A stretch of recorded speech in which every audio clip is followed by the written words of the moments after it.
GS66 Stealth, made by MSI. We not only got here a thick stealth chassis that is made out of aluminum, but we've got a spec that will blow you away. I mean, sincerely, in here we've got an i7 with 32GB of RAM and most importantly, an RTX 3070, which means that games such as Cyberpunk run like a charm and I can push this thing to its limits. Although, the real question is, can this live up to your setup's expectations? Here, let's take a look. First, you'll be carrying around a 2.1kg body that is 36mm in width by 24.5mm in length and is 18mm thick, and I love it, just because with a stealthy body like this one, I want my laptop to feel prominent wherever I go. So right here, we're talking about a fully matte black frame where even the logo up the front is muted and not loud, although it is a fingerprint magnet. Opening this up, build quality feels great and the hinge on the laptop feels just about right.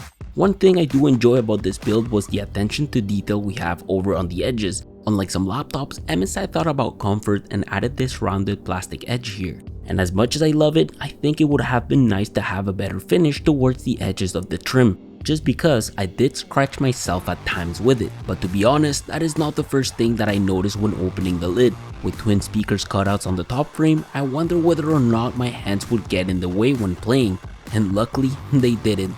They do sound like your standard mediocre gaming laptop speakers. Drive, Jackie. Come on, B, shoot! Can't keep her steady. And the MSI does project sound upwards and downwards with these. Now, keyboard and trackpad are attractive. Build quality feels about right for the trackpad. It is big and wide and has a glass surface that does attract fingerprints, but it's easy to click on. To be honest, I'm a big fan of this trackpad because it feels different from other Windows machines. As for the keys, I enjoy them. The travel for me is just about right at half mil with a soft feel to it when clicking down, very similar to a spongy feel. Keys sound great and I do like the fact that there is minimal wobble on the panel when typing.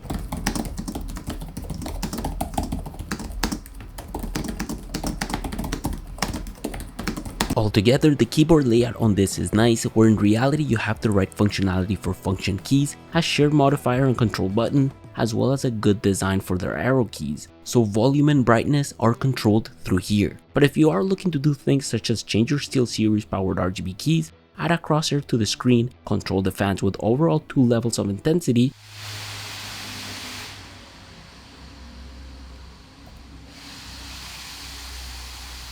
and even a webcam kill switch, well, you can do it all through here. But if you are connecting a webcam like the PowerComp C300 from Anker, you won't be able to do it through the function keys, but instead by using their privacy cover. So by using the GS66 USB-C port, you can connect this smart full HD webcam as an alternative to the 720p webcam from the laptop. Comparing both of these side to side, not only you'll realize that you're getting a 1080p HDR resolution with 115 degrees in terms of depth of field, but also an integrated microphone.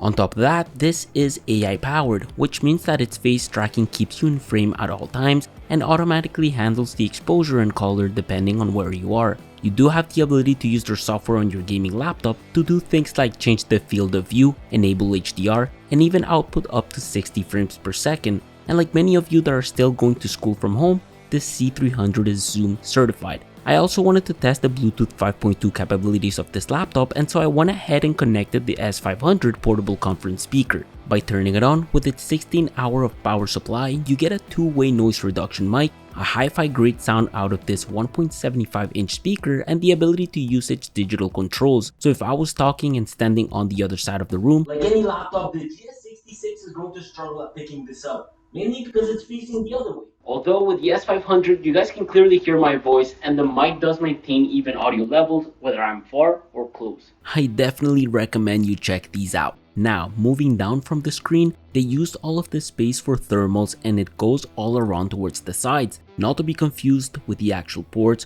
where we have a couple of USB-C ports, one of them supporting Thunderbolt 4, 3 USB-As, an Ethernet and HDMI port, as well as a standard 3.5mm headphone jack. The AC adapter does sit in the middle, and I don't quite enjoy the fact it could get on the way, but you can always just use this port to charge your device instead. Trust me, you'll avoid bringing around this 240 watts AC adapter brick. But with DCI-P3 at 100% on this display, I do wish they would have added an SD card slot. This 240Hz ultra fast gaming display is awesome and really fast. The response time on it is 2.5 milliseconds, and MSI is one of the best known brands to have fastest response times. The screen is bright at 321 nits, has great color accuracy and nice thin bezels. To be honest, the screen is the best feature about this laptop. Turning it all around, if you are looking to upgrade some components, it is possible. Just grab a screwdriver and unscrew the 9 screws in the back. Inside, we no longer have a flipped motherboard like in the past. In fact, you can comfortably upgrade the SSD and even the RAM sticks as you wish. Underneath of this, you do have a big battery at almost 100 watt-hour. If I was gaming or coding, I did get a solid 4 hours of use, but if I was just browsing the net, watching Netflix, or even just writing this script, I obtained about 8 hours in total. Now, the big question, thermals and performance. On top, we do have a good amount of heat pipes and an odd amount of fans, more fans on the left than on the right. With 3 fans in total, we do get total decibels of 43 at standard load and a full load around 59 decibels. Although I do have to say, when pushing this machine, the fans do exhaust on the side and it can be annoying when gaming with a mouse. Benchmarking this with the help of Firestrike, I did get peak temperatures of 34 degrees. And if I was doing some Photoshop work and editing this very video on Premiere, I did get constant temperatures of about 35 degrees. I never really experienced thermal throttling, although it can be a thing if you benchmark it super intensively. For example, running Cinebench to reach 100% of the CPU utilization, my recorded peak CPU temperatures hovered around 94 degrees Celsius and my CPU speed did drop to about 3496 MHz, unlike the 4500 MHz Intel advertises, all due to thermal throttling. So I wouldn't say thermals are perfect, but it's quite good. Just expect the fans to kick in often while working or gaming. But I'm not really a fan of tests, so I'd rather just experience this laptop for myself. The RTX 3070 in this thing really delivered a nice gaming experience in my opinion. Playing Cyberpunk at 2560 by 1440 in high settings, I did get frames per second of around 25. But because I wanted to experience this 2.5 millisecond screen at 240Hz, I tried playing Apex Legends on it.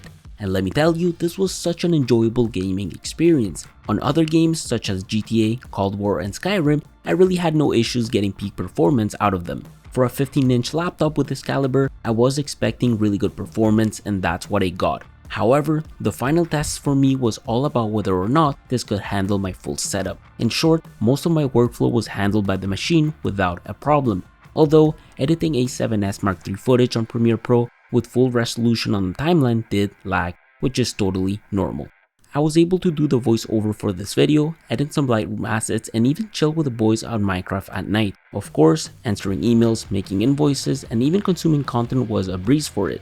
So when it came to overall thermal temperatures while it was docked, I did get temperatures of around 36 degrees for most tasks, although while gaming, the fans did kick in. As for long term, with these temperatures, I'm not quite sure how the closed lid affects the thermals between the screen and the keyboard. Hopefully, it doesn't turn out like my burnt keys on my old 2017 MacBook Pro. Regardless, for a total of $3,000 on this very model, I not only think this is a great gaming laptop but also a workhorse, which is why I call this video the super gaming laptop for your setup. I've been asked multiple times to review this very unit on the channel, so here it is. Final thoughts, I really like this and I think it can do things beyond just gaming. I genuinely recommend it if you are in the market for a laptop.